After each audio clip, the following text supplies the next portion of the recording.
नवमी अर्थात नवरात्रि का अंतिम दिन माँ सिद्धिदात्री को समर्पित है। देवी का यह रूप भक्तों को सभी प्रकार की सिद्धियां प्रदान करने वाला है।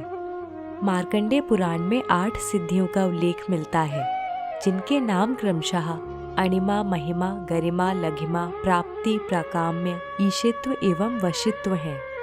ब्रह्म वैवर्त पुराण में 10 सिद्धियों का उल्लेख है, जिनके नाम क्रमशः सर्व कामा वसायता, सर्वज्ञत्व, दूर श्रवण, परकाय प्रवेशन, वाक सिद्धि, कल्प वृक्षत्व, सृष्टि, संहार करण सामर्थ्य, अमरत्व और सर्व न्यायकत्व है।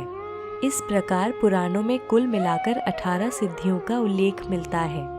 माँ सिद्धिदात्री इन सभी सिद्धियों की स्वामिनी है और सभी सिद्धियां अपने भक्तों को प्रदान करती हैं।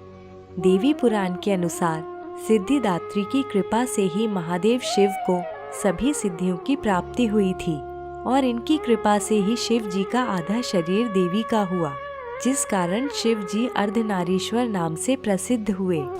धरती पर दैत्यों के अत्याचारों से मानव की रक्षा करने और लोक कल्याण हेतु माँ दुर्गा नवमी के दिन सिद्धिदात्री के रूप में प्रकट हुई थी। माँ सिद्धिदात्री का रूप अत्यंत सौम्य और आकर्षक है। इनकी 4 भुजाएं हैं। दाहिनी ओर ऊपर की भुजा में चक्र और नीचे की भुजा में गदा है। बाईं ओर ऊपर की भुजा में शंख तथा नीचे की भुजा में माँ कमल धारण करती हैं। उनके कंठ में दिव्य माला सुशोभित है। देवी का यह रूप कमल पर विराजित है और इनकी सवारी सिंह है। दुर्गा सप्तशती में अनेक स्थानों पर सिद्धिदात्री का उल्लेख मिलता है।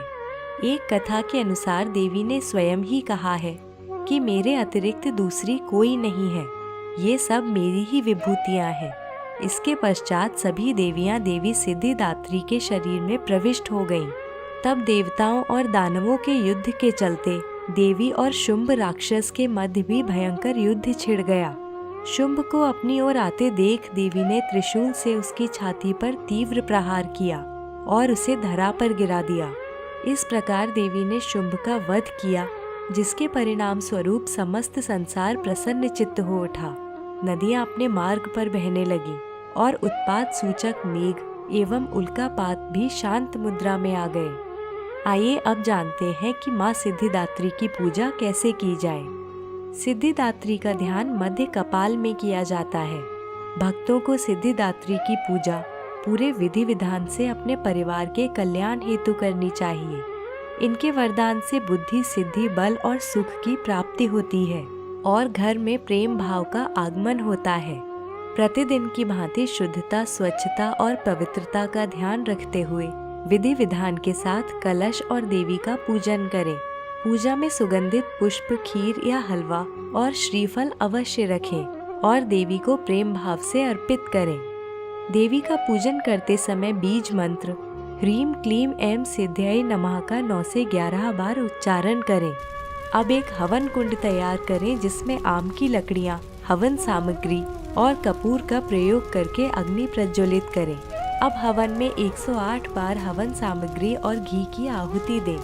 हवन करते समय माला पर देवी मंत्र ओम ऐं ह्रीम क्लीम सिद्धिदात्यै नमः का 108 बार जप करें और प्रत्येक मंत्र के पश्चात स्वाहा के साथ कुंड में आहुति दें। अंतिम मंत्र पर कुंड में नारियल और घी की पूर्ण आहुति देकर हवन संपन्न करें। चूँकि यह नवरात्रि का अंतिम दिन है, इस दिन दुर्गा सप्तशती के अध्याय का पाठ और पुस्तक में उल्लेखनीय बीज मंत्रों का उच्चारण अवश्य करें और संभव हो तो माँ दुर्गा का भजन कीर्तन भी करें। अब क्षमा याचना और आरती के साथ पूजा का समापन करें। यदि आपने 9 दिन का उपवास किया है तो माँ से प्रार्थना करें कि आपको सदैव ही इस भक्ति भाव से माँ ओतप्रोत रखें। इस दिन अच्छा भोजन बनाकर माँ को भोग लगाएं और सर्वप्रथम 9 कन्याओं एवं 1 बालक को भोजन कराएं। तत्पश्चात उनका तिलक कर उन्हें दक्षिणा दें। अब देवी को प्रेम भाव से स्मरण करके यह भोजन स्वयं ग्रहण करें और इस प्रकार आपका नवरात्रि उपवास और पूजा संपन्न हुए। जो जौ के बीज प्रथम दिन बोए थे, वो गमला अगले दिन चौकी से हटाकर घर में कहीं और रख दें और चौकी को पूर्णतया हटा दें। यदि संभव हो तो संध्या में प्रतिदिन माँ की आरती करते रहें। इससे घर में समृद्धि और शांति का आगमन होगा। और मित्रों, इसके साथ समाप्त होती है हमारी नवरात्रि सीरीज।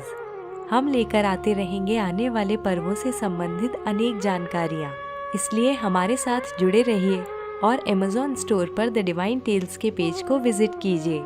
यहाँ से आप इस फेस्टिव सीजन के लिए बहुत सी वस्तुएं ऑर्डर कर सकते हैं। धन्यवाद।